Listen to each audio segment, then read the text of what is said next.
시네마 4D에서 머티리얼 설정을 할 수 있는 그런 방법들에 대해서 알아보겠습니다. 이제 머티리얼에는 다양한 어떤 정보들을 다루는 채널들이 존재를 하는데 그 중에서도 가장 첫 번째 나오는 이제 컬러 채널에 대한 얘기를 이제 시작을 할 거고요.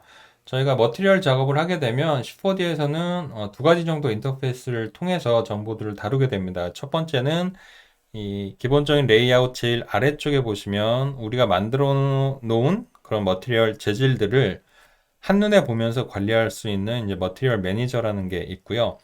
어, 새로 재질을 이제 생성할 때에는 이제 빈 공간을 더블 클릭해 주시면 가장 기본적인 스탠다드 머티리얼이 이렇게 만들어집니다. 그리고 만들어진 머티리얼의 각각 채널 정보를 편집하기 위해서는 이 재질 썸네일을 더블 클릭을 해보세요. 그러면 머티리얼 에디터라고 해서 그 머티리얼이 가지고 있는 그 채널의 정보들을 보면서 편집할 수 있는 이런 레이아웃이 제공이 됩니다.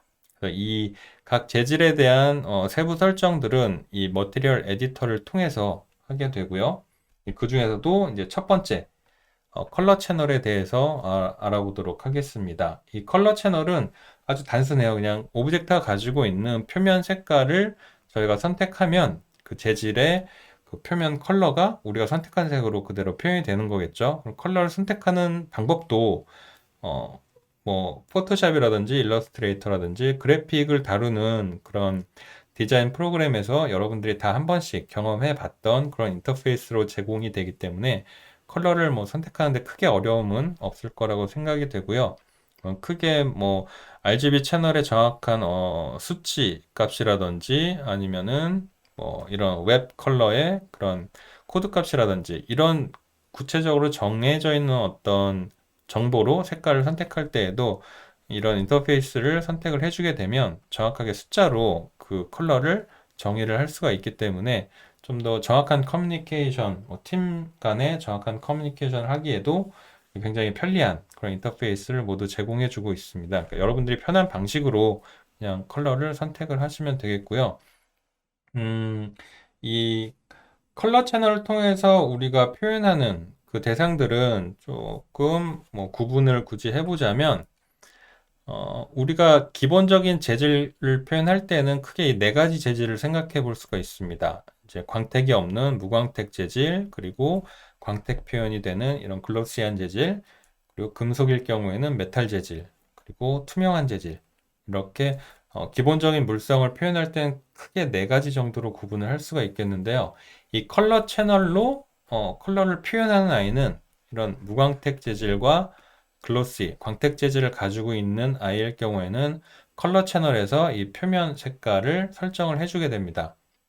그게 왜 그러냐면 이 색깔이 우리가 눈으로 확인하는 그 기본적인 원리가 얘네들은 불투명한 물체이기 때문에 빛이 이 표면을 딱 맞고 튕겨져 나올 때 빛도 가시광선이라고 해서 무지개 색깔로 이루어져 있잖아요. 뭐 그냥 볼 때는 햇빛을 볼 때는 하얀색으로 느껴질 수 있지만 프리즘 같은 걸로 이제 그 광선을 분광을 해보면 무지개 색깔로 쫙 벌어지면서 빛을 구성하고 있는 그 가시광선의 파장이 보이는 걸 여러분들도 배우셔서 알고 계시죠? 근데 이 표면에서 그 파장의 어떤 부분들은 흡수를 하고 특정 파장은 이렇게 반사를 하게 됩니다. 근데 유독 반사를 많이 하게 되는 파장의 그 색깔을 우리가 컬러로 인지를 하는 거죠. 그래서 컬러 채널을 통해서 표현하는 컬러들은 이렇게 파장을 반사시켜서 표현을 하는 이런 반사색을 저희가 표현할 때 컬러 채널에서 이 색깔을 지정을 해주게 되고요.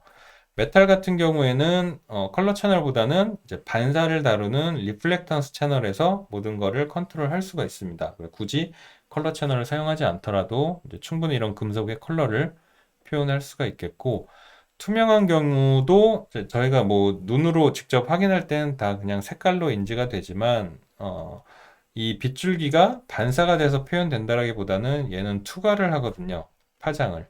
그래서 이 물체가 통과할 때 어떤 파장들은 또 마찬가지로 흡수를 하죠. 그런데 그 흡수가 되지 않고 끝까지 뚫고 나오는 파장의 색깔을 저희는 그런 투과색으로 또 인지를 하게 됩니다. 그래서 그런 세팅을 이런 투명한 재질의 속성을 다루는 그런 트랜스페런시 채널에서 그런 컬러를 또 세팅을 하게 되기 때문에 저희가 컬러 채널을 통해서 색 표현을 하는 그런 대상들은 이런 불투명한 불투명한 오브젝트를 그 표면색을 표현할 때는 컬러 채널을 통해서 하게 된다는 것, 그런 거를 좀 미리 설명을 드리겠고요. 이 불투명체 같은 경우에도 내부적으로 시네마 4D가 이제 어떻게 이런 광택감을 표현하는지 그 말씀을 좀 드릴 텐데, 음, 컴퓨터는 시네마 4D는 컴퓨터이기 때문에 모든 걸 계산을 하게 되죠. 그래서 최대한 계산하는 요소들을 아껴서 기본 세팅을 잡아놓고 있어요. 그래서 예를 들면은 오브젝트가 이렇게 있고 조명이 딱 라이트가 들어오더라도 그림자를 만들질 않습니다. 원래는 그림자가 져야 하는 게 정상인데 그림자 또한 계산을 통해서 만들어야 하는 결과이기 때문에 기본 세팅에서 꺼져 있어요. 그런 것처럼 빛을 받았을 때 이런 쉐이딩, 음영 표현이 되는 그런 요소들을 좀 분석을 해보면 디퓨즈라고 해서 확산광에 의해서 나타나는 이런 톤이 있고 스페큘러라고 해서 정반사를 통해서 표현되는 이런 하이라이트 표현이 있습니다. 이런 거를 한 번에 계산하는 것이 아니라 이런 디퓨즈 표현을 계산하는 그 함수가 또 따로 있고 이런 스페큘러 요소를 계산하는 또 함수가 또 따로 있어요. 그걸 따로따로 계산을 해서 순수한 이런 쉐이딩이 없는 물체가 가지고 있는 순수한 표면색에다가 디퓨즈 음영을 계산한 것을 더하고 거기에 스페큘러 정반사 계산값을 더해서 최종적으로 이런 입체감이 있는 최종 결과물을 다 따로따로 계산한 결과들을 합성해서 저희한테 렌더링 결과로 보여주게 됩니다. 그런데 이런 빛이 확산되는 디퓨즈와 정반사되는 스페큘러 요소를 따로 계산하다 보니까 조금 더 작업자의 의도에 맞게 작업을 하다 보면 이게 정확하게 어떤 빛이 물리적으로 가지고 있는 속성을 벗어나는, 그 물리적인 법칙을 벗어나는 세팅도 가능하게 돼요, 나중에는. 그래서 그런 것들이 뭐 좀 리얼리티가 떨어지는 단점으로 표현이 될 수도 있지만 반대로 좀 아트웍적으로 접근을 하면 조금 더 뭐 강조하고 싶은 느낌들을 그런 꼭 굳이 우리가 그걸 물리적인 법칙을 100%다 따라야 한다 이런 룰은 없기 때문에 뭐 작업자 입장에서 조금 더 느낌이나 무드를 강조하고 싶을 때 이런 개별적인 요소를 또 저희가 다 조절을 할 수가 있습니다. 근데 원칙적으로 뭐 실제 세상에서 보면 에너지 보존의 법칙이라고 해서 빛은 뭐 이렇게 빛이 들어올 때 얘가 가지고 있는 에너지의 값은 100%라고 보면 어떤 부분들은 정반사를 해서 이제 스페큘러가 될 것이고 어떤 것들은 이렇게 난반사가 돼서 디퓨즈가 될 거잖아요. 그러면 스페큘러와 디퓨즈가 되는 그 에너지 값을 총 합하면 정확하게 자기가 가지고 있는 100%의 값이 되는 게 맞잖아요. 그게 이제 에너지 보존의 법칙인데 어, 좀 과장을 하자면 이 100%를 꼭 채우지 않아도 된다는 거죠. 이게 더 넘을 수도 있고 모자랄 수도 있고 스페큘러를 아예 꺼버릴 수도 있고 혹은 스페큘러는 있는데 디퓨즈를 아예 꺼버릴 수도 있고 반대의 상황이 될 수도 있겠고요. 그래서 꼭 이런 물리적인 법칙을 꼭 지키는 그런 장치로 딱 짜져 있는 건 아니다라는 걸 좀 미리 말씀을 드리고 싶고 그게 오히려 장점으로 저희가 쓰게 되는 경우가 훨씬 더 많이 있습니다. 그리고 나중에 여러분들이 뭐 라이트를 배우고 렌더링을 배워서 전체적인 기본적인 걸 다 배웠을 때에 또 레드시프트라든지 옥테인이라든지 또 다른 렌더러를 사용하게 되잖아요. 그러면은 그런 다른 렌더 방식에서도 조금씩은 저희가 그런 물리적인 법칙을 벗어날 수 있는 편법적인 접근을 할 수가 있어요. 그래서 그런 것들을 저희가 좀 기본적인 이런 개념부터 좀 쌓아 놓는다면 훨씬 더 쉽게 또 다른 툴을 배울 수가 있지 않을까 그렇게 생각을 하고요. 음, 저희가 컬러만 설정을 할 수 있는 것도 아닙니다. 여기에 뭐 특정한 뭐 패턴이라든지 디자인이 되어 있는 구체적인 어떤 비주얼이 필요할 수도 있는 거죠. 그래서 꼭 단색, 솔리드 단색으로만 표현되는 것도 아니기 때문에 이 에디터를 가보시면은 요 채널에는 컬러 설정하는 칸도 있지만 텍스처, 이미지를 가지고 와서 그 이미지를 그대로 표면에 입혀주는 그런 텍스처를 가지고 올 수 있는 채널도 이렇게 존재를 합니다. 그리고 음, 이미지를 직접 가져오셔도 되고 시네마 4D가 이렇게 만들어주는 쉐이더를 사용을 하셔도 돼요. 체크보드라고 해서 이런 그리드 체크 무늬를 만들어주는 쉐이더를 하나 불러와 보면 컬러는 설정이 되어 있지만 전체적으로 텍스처가 씌워졌을 때는 텍스처가 더 우선적으로 표현이 됩니다. 그런데 이 믹스 모드라는 게 있어요. 그럼 믹스 스트렝스라는 게 있고, 근데 믹스 스트렝스는 얘를 쭉 빼면 이제 텍스처의 투명도를 빼주는 뭐 그런 느낌으로 이렇게 텍스처를 적용했을 때 텍스처 강도를 조절해주는 스트렝스 값이 있고, 믹스 모드라고 해가지고 얘는 포토샵에서 레이어 합성하는 합성 모드랑 비슷합니다. 그래서 노멀로 놓으면은 그냥 덮어지지만 뭐 얘를 애드 시키거나 혹은 멀티플라이 시키게 되면은 이런 식으로 밝은 톤이라든지 어두운 톤을 눌러서 컬러가 자기가 가지고 있던 원래 컬러에 이렇게 합성된 그런 결과로 보여주기도 하고요. 그래서 뭐 텍스처를 가지고 올 수 있는 이런 다양한 방법도 제공을 해주고 있습니다. 그래서 순수한 뭐 표면색 정보만 있다라고 하면 이런 쉐이딩 표현이 또 되질 않겠죠. 그냥 정말 플랫하게 2D 작업해 놓은 것처럼 단색 표현이 되겠지만 지금 이 재질이 미리 보기 되고 있는 이 썸네일을 보시면 밝은 부분도 있고 어두운 부분도 이렇게 빛을 받아서 이렇게 반응하는 결과가 이렇게 미리 보기가 확인이 되는데 뭐 이런 표현은 또 어디서 설정이 되고 있냐면 아래 보시면 모델이라고 해가지고 디퓨즈 확산광을 표현해주는 계산 모델을 여기서 선택할 수가 있어요.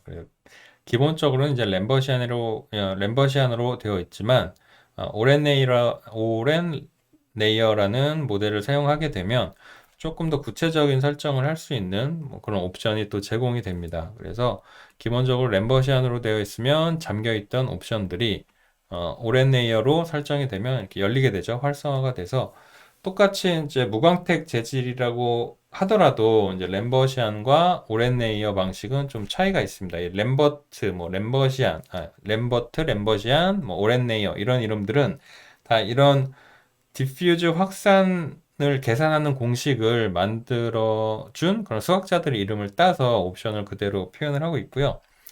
그런 참고 자료를 좀 보시면은 위키 자료를 좀 보시면은 어, 이제 어떤 방식의 이제 디퓨즈 표현이 조금 더 리얼한가에 대한 그런 설명이 되어 있는 그런 아이인데 결정적으로 큰 차이점은 이겁니다. 이 램버시안 모델 같은 경우에는 변수를 각도 하나만 가지고 판단을 하기 때문에 이 톤 자체가 좀 제한적이에요.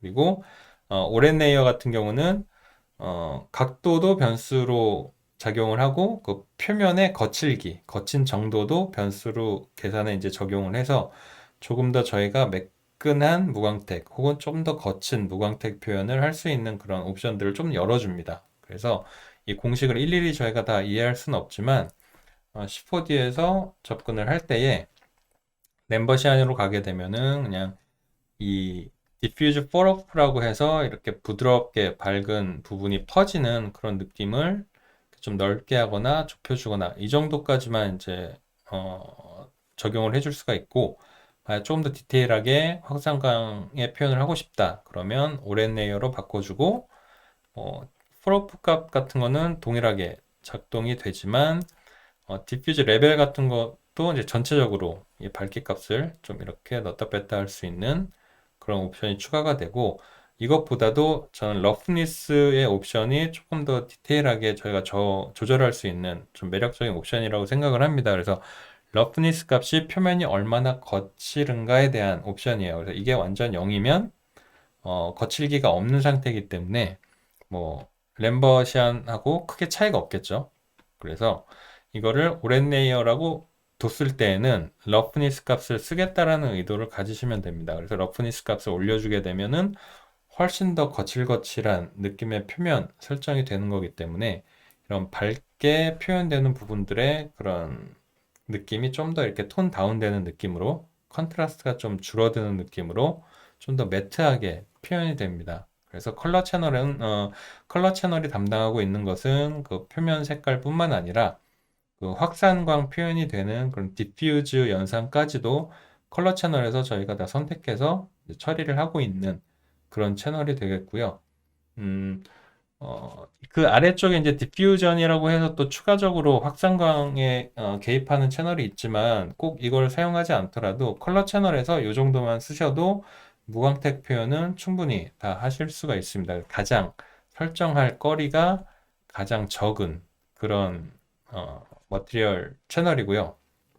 그래서 사용하는데 뭐 전혀 어려움이 없을 거라고 생각됩니다. 그래서 여기까지 해서 컬러 채널에 대한 이야기는 마무리하고요. 또 다음 영상에서 또 만나도록 하겠습니다.